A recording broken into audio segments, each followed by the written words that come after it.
Wasting money on cures. Forgot how to fix myself. They say that time is free. Then why is it so precious? Oh, I'll say memories in my head, like Polaroids on walls. They remind you to look ahead. Time is running out.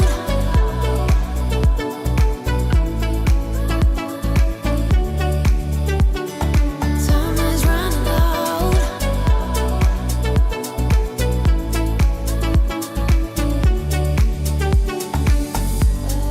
Lately I've lost my track. I've sailed the deeper seas, hoping to find something to bring back better times. Oh, I'll say memories in my head, like Polaroids on walls. They remind you to look ahead. But time is running out. Time is running out. Time is running out. Time is running out. Time is running out. Time is running. Time is running out.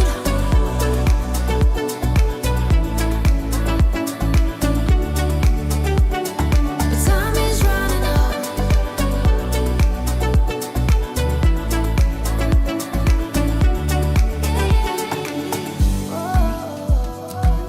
What if my best days are over?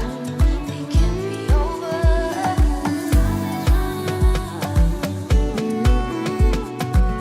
They can't be over now. Time is running out.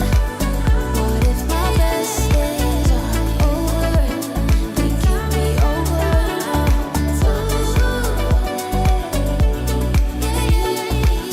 is running out.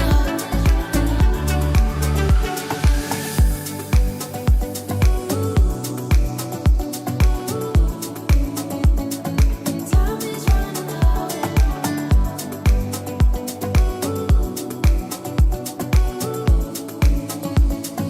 Time is running out.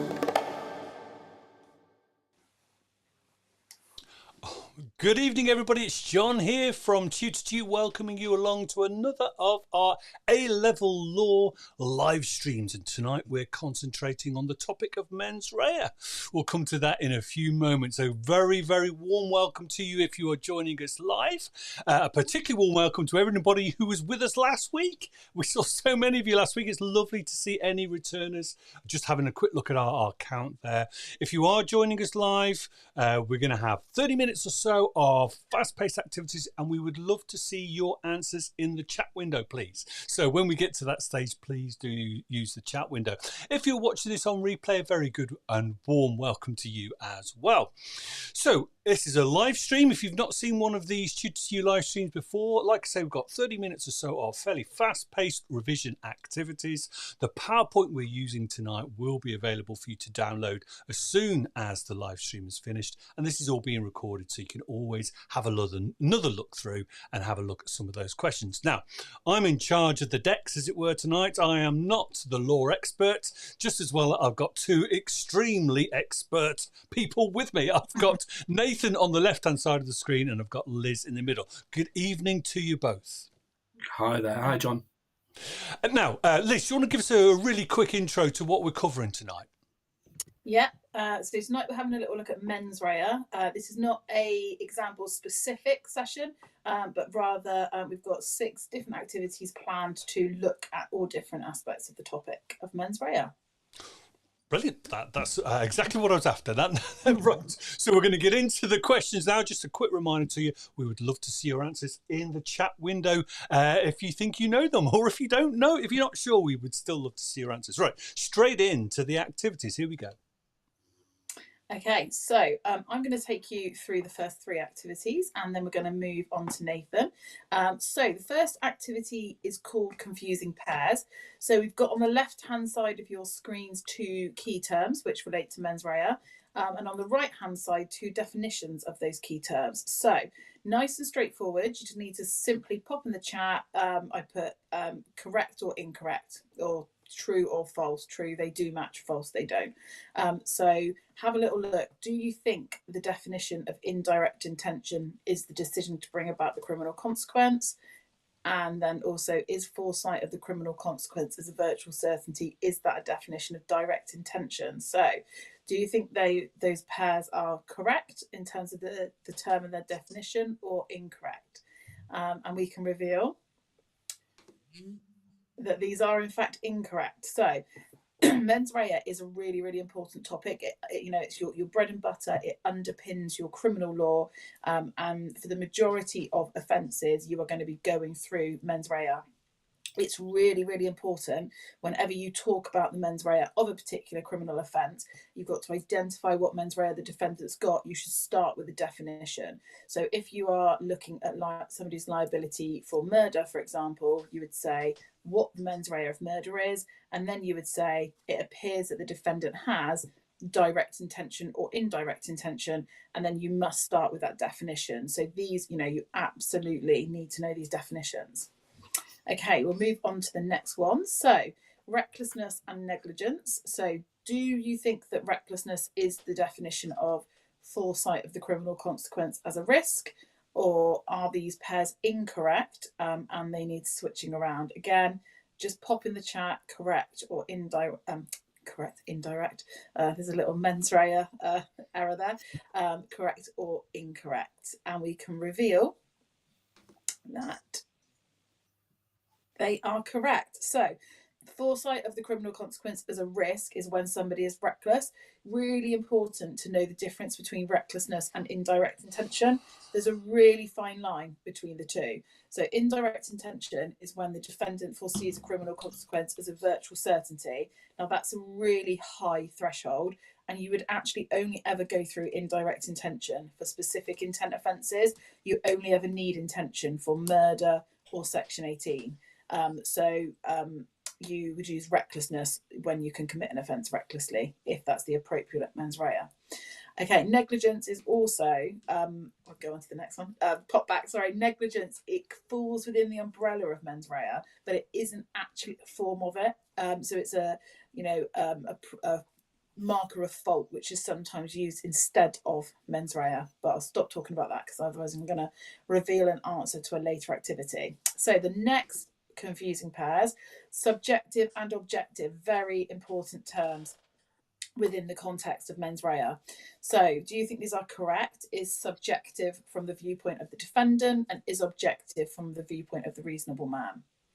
Okay, we can reveal that the answer is correct. So this is a really important distinction. If a mens rea test is subjective, it's saying, for recklessness, you have to prove the defendant himself foresaw the risk of the criminal consequence to be reckless.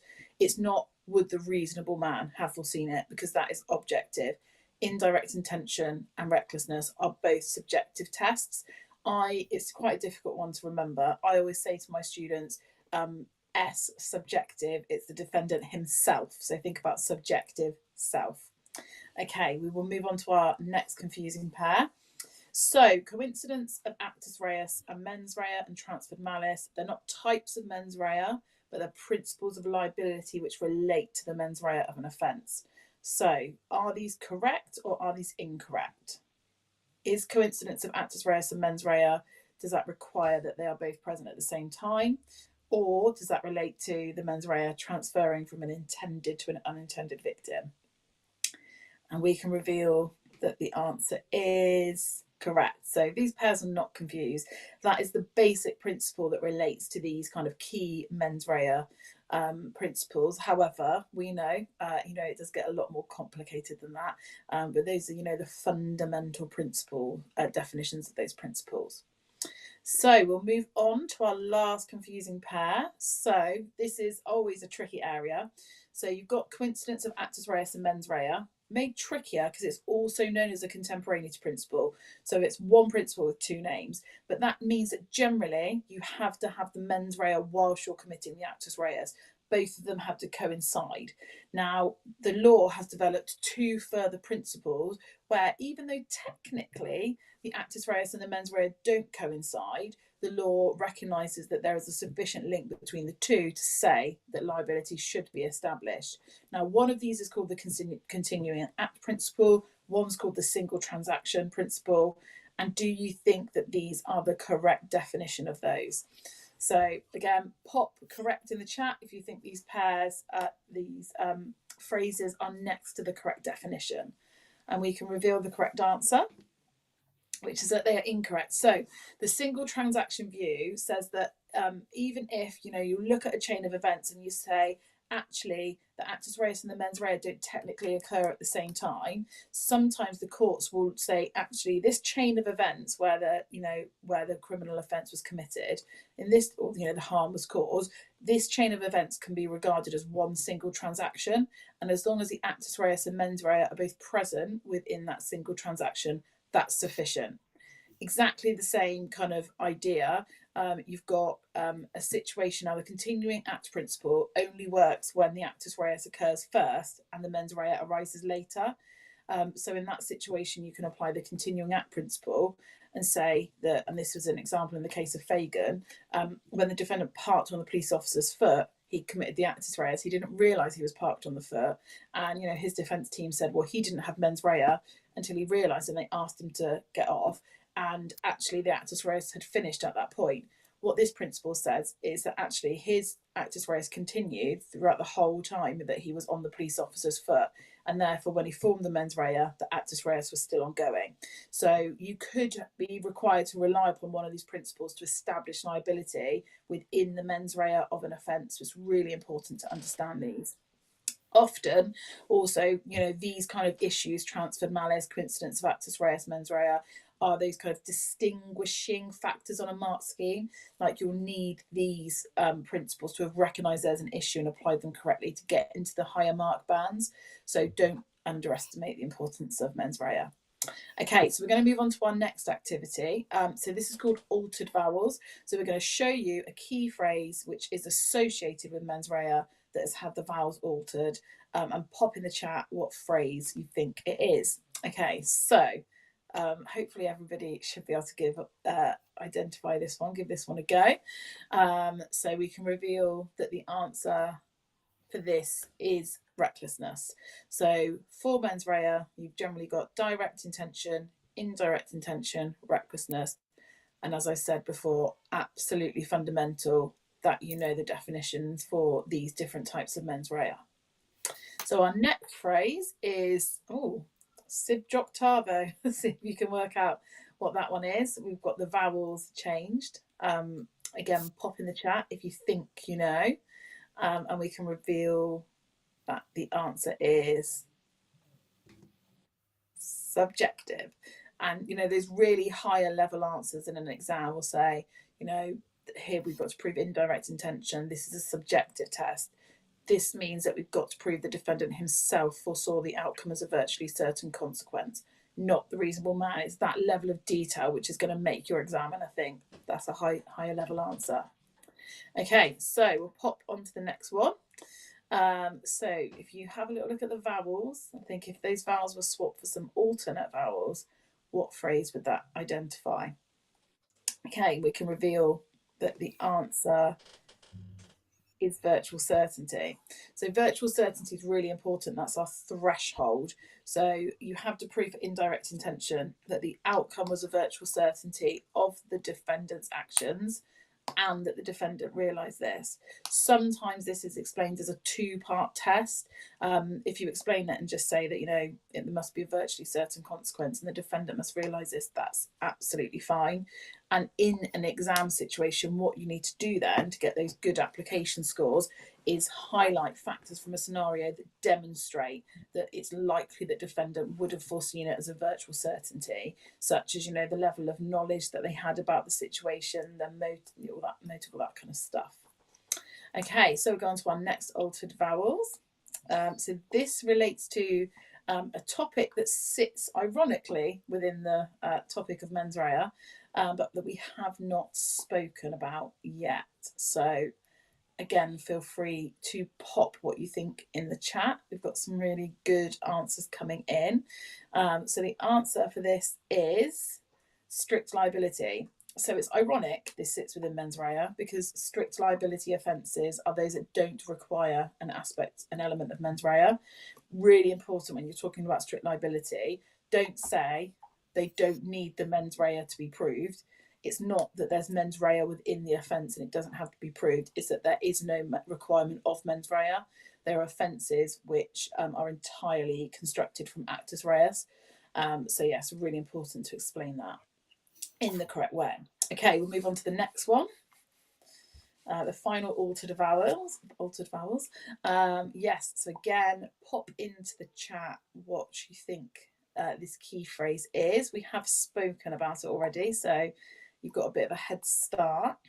We can reveal the answer is transferred malice. And like I said, really, really important to understand and recognise and look out for these these issues in a scenario. It might not be really, really obvious, and it's picking up on those things that will get you to access the higher marks. Okay, so one more activity with me. This is a bit of a trickier one. I like this one. So we've got red herring. So you're going to see 4 items and you're not going to be told upon what basis, but you've got to identify which one is the odd one out. Okay, so we'll go to our first red herring. So which of the 4 items is the odd one out? Is it objective recklessness, subjective, or direct or indirect intention? Each answer is aligned to a letter. So, if you have an exam with multiple choice questions in, similarly here, you can just pop a letter into the chat. So the answer is A. So objective recklessness is not a current type of mens rea. We did used to have objective recklessness. So we had Coldwell recklessness, but we have now got subjective recklessness again. And that, that was a huge change in terms of proof of mens rea, because a defendant could be found guilty of a crime upon the basis of the reasonable man would have foreseen the risk, even if they hadn't. So our next red herring question. So we've got 4 offences here, and thinking about the mens rea, which one is the odd one out? Really important to learn mens rea as a standalone topic before you dig in to all of the offences, but then it's really important to keep on constantly coming back to these principles within the context of the offences that you're learning. So we can reveal that the correct answer here is unlawful act manslaughter. And that's because the other 3 are what we call specific intent offences, and that means they can only be committed intentionally. So you cannot commit theft, section 18, or murder recklessly. So you would only ever go through, intent with those offences. It's also really important, obviously it's a distinction in terms of mens rea, but really important when you come to the defence of intoxication. Okay, number 3. So we've got some cases here. Now, normally we don't always look at cases in these live streams because different centres, different teachers teach different cases. Absolutely fine. But here, these are the defining cases. So if you can pop in the chat, this one's a bit trickier, but pop in the chat which letter you think relates to the red herring, and we can reveal that here the answer is D. So R and Vickers is the case which confirmed that indirect intention to do GBH is sufficient for the mens rea of murder. So it doesn't actually define a type of mens rea. So Cunningham defines recklessness, Mohan defines direct intention, Woolen defines indirect. Okay, red herring number 4. So we've got 4 offences here. And again, thinking in the context of mens rea, because actually there's probably lots of different ways that you could identify a red herring here. But in the context of mens rea, which one do you think is the odd one out? So again, just pop the letters into the chat, and the answer is robbery. So drink driving, speeding, many pollution offences are strict liability. You don't have to prove, foresight or intention to do that. You are guilty by doing the action alone. Whereas robbery, you've got to have the mens rea of theft and intention to use force to steal. So you've got mens rea there. So it's not strict liability. Okay, and then we've got our final red herring and last little bit with me. So which of the 4 items is the odd one out and why? So here we've got options of minor offences, encouraging vigilance in that area, only involves one victim, or protect the public. And we can reveal that the odd one out here is only involves one victim. So the rest of them are reasons why we have strict liability offences and factors that actually make it more likely that an offence is strict liability, because sometimes offences go to court to determine if they are strict liability or not. So it's more likely to be strict liability if it's minor, if it encourages vigilance in that area, it's going to protect the public. The number of victims isn't directly relevant. Okay, so that is it from me, and I'm going to hand you over to Nathan for the next 3 activities. Thank you, Liz. Hi, everyone. As Liz said, keep putting your answers in the chat box. So this is the bubble quiz. And what you have to do is identify the correct answer to the question.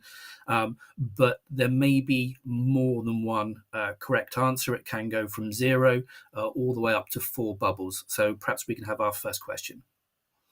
So which of the following are types of mens rea? And as Liz said, just with the 5 multiple choice questions you get on the paper, if you want to pop in A, B, C, or D. So which of those are the types of mens rea? Recklessness, strict liability, indirect intention, or direct intention? And if we can see the answer. Yeah, so as Liz said, so we've got sort of a ladder of intention. We've got starting perhaps with, the most serious, we've got direct intent, indirect intent, and then recklessness. And then, as Liz said, not really mens rea, strict liability offences, regulatory offences, things like speeding. There are no mens rea elements for it. Just committing the actus reus is enough for that. So A, C, and D, correct answers there. So we can have the next one. So which of the following tests are subjective then?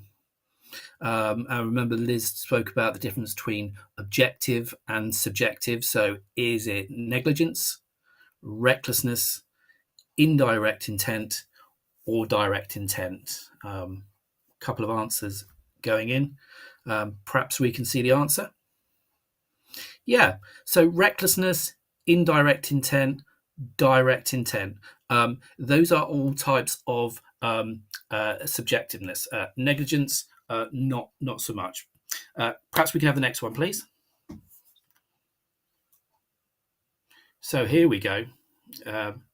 Which of the definitions here, A, B, C, or D, are different types of mens rea contained?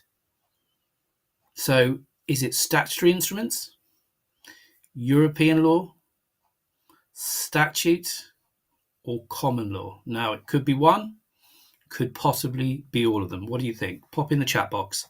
Do you think it's A, B, C, or D? And let's have a look at answers, please. Yeah, so common law. And if we're looking at common law offences, assault with battery, murder, that's where we'll find them. That's where we'll find these different types of mens rea. Fabulous job. If we can perhaps move on to the next one. So when does the principle of transferred malice, when does it not operate then? When does it not apply? Is it A, where they commit a homicide offence? Is it where they harm an unintended victim and their intended victim? When the defendant commits a different type of offence than the one intended? Or where they accidentally harm an unintended victim? What do you think? Perhaps a bit complicated, this one. Have a read. And let's have a look at the answer. Yeah, so it's really important that it's only the same type of mens rea that can be transferred. Injury to one person transferred on to an injury to another person, like in the case of Latimer. If I throw a stone with the intention of hitting somebody and instead it smashes a window, that can't be a type of transferred malice. And last one for this round, please. So which of the following offences cannot be committed intentionally? So murder, Section 18 GBH or wounding, gross negligence manslaughter, or assault. What do you think? A, B, C, or D? Just pop your answer in. And the answer is, gross negligence manslaughter. Absolutely, all of the others can. While assault is a basic intent crime, it can be committed intentionally or recklessly. Section 18, section murder are specific intent crimes and can only be committed intentionally. But gross negligence manslaughter requires negligence. We're talking about falling below a certain standard. Fabulous job. That's it for this game. So this is word association. And what I'd like you to do here, you've got 60 seconds to find words or phrases associated with the word below each, starting with the letters from that word. It's a type of acrostic. So if a letter is repeated, you must find an alternative word. So we're obviously looking at mens rea today. So can you find words or phrases connected to mens rea, beginning with M, E, N, etc., etc. And what I'm going to do is I'm going to give you maybe sort of 60 seconds for this, and then we'll have a look at some answers.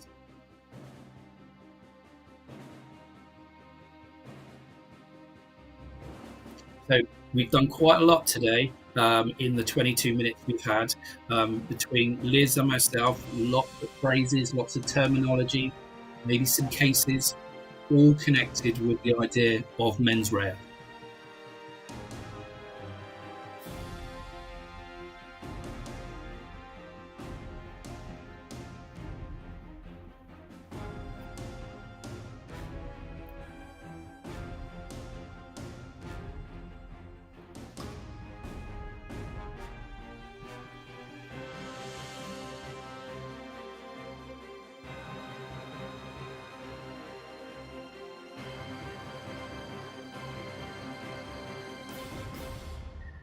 Okay.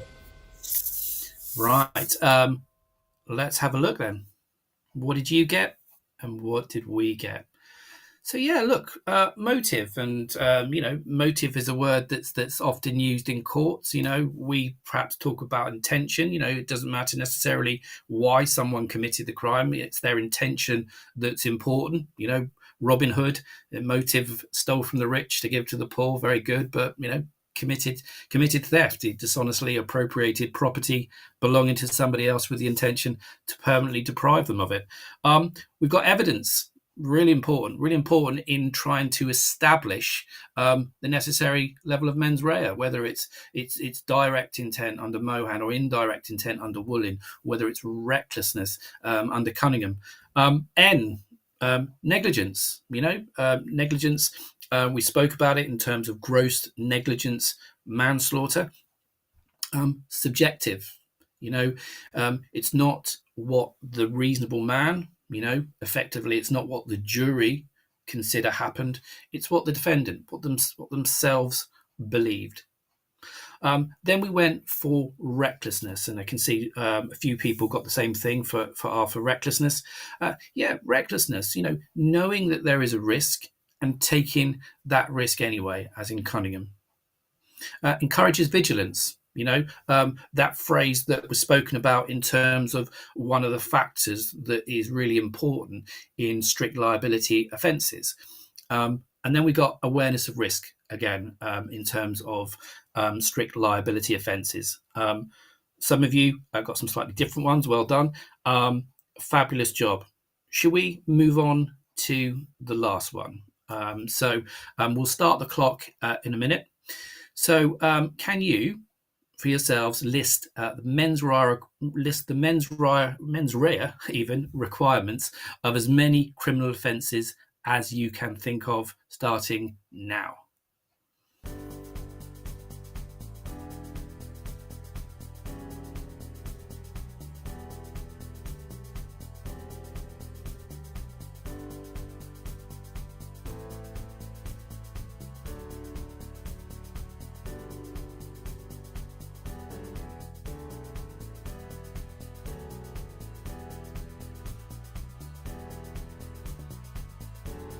Good stuff. Fabulous, some really good answers. So look, just to before we sort of finally leave you, this is the last game tonight, but something that I teach my students is a handy mnemonic, is known as Mr. Stab. And as Liz said, knowing the difference between crimes of intent and crimes of recklessness is important. It's even more important when you come to look at the defence of intoxication, where you have to decide whether it's voluntary and involuntary intoxication, and then whether the crime is one of specific or basic intent. And something I teach my students is Mr. Stab. M is for murder. R is for robbery. S is for section 18. T is for theft. A is for attempts. B, we don't do it, but burglary, which is another branch of aggravated theft. All of those, Mr. Stab, are specific intent crimes. And what that means is that all the other crimes, the offences that we look at on AQA, are therefore basic intent crimes where recklessness is sufficient. So thank you very much for joining in, and hope to see you next time. John, over to you to say final goodbyes. Yeah, I will do. Thank you, Nathan. Mr. Stab, there's one for me tonight to be thinking about. Listen, a huge thank you to everybody who's been watching this live and having a go at some of these questions. Always useful to see your answers. Massive thank you, of course, to both Liz and to Nathan for delivering those questions. Wonderful stuff as always. Just a quick reminder, this has been recorded, so in a few moments time it becomes available for you to watch again. And the PowerPoint that Liz and Nathan have been using will also be available about 2 minutes after the live stream finishes. So download that and have a look through the questions and their answers at your own speed. We are back next Thursday again, 6 o'clock, to do preliminary offences attempts. That's the title of next week's live stream. So it would be great if we could see you again. It'd be really great if you could give us a thumbs up in YouTube as well. That helps us get our message out to as many people as possible. So final thank you from me to both Liz, Nathan, everybody who's involved. Look forward to seeing you again on another occasion. Goodbye for now. Goodbye, everybody. Thank you.